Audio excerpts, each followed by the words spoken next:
This is the Lone Crater YouTube. We hope this video helps.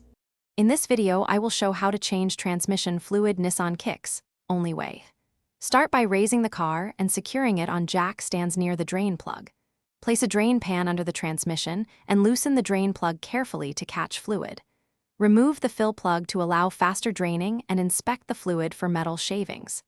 Clean the drain bolt, replace its gasket, and tighten to spec before refilling with the correct CVT fluid.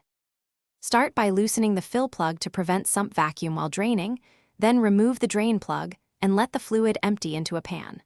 Watch the flow and check for any metal flakes or burnt smell indicating severe wear. Once drained, reinstall the drain plug with a new crush washer and tighten to the torque recommended for your kicks.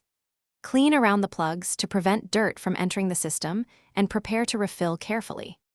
If you are finding this video helpful, please subscribe and like so I can keep making clear car guides. Quick recommendation: go darn tough for socks with a lifetime warranty that survive long garage days and keep your feet happy while you work on the kicks. They feel great, wash well, and are worth the upgrade.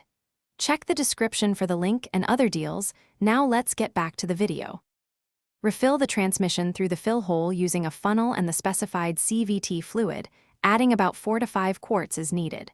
Start the engine, shift slowly through each gear to circulate fluid, then let the car idle and recheck the level with the fill plug removed. Top off until the fluid begins to trickle out, reinstall the fill plug, and torque it to spec. Finish with a road test and final leak inspection. Thanks for watching.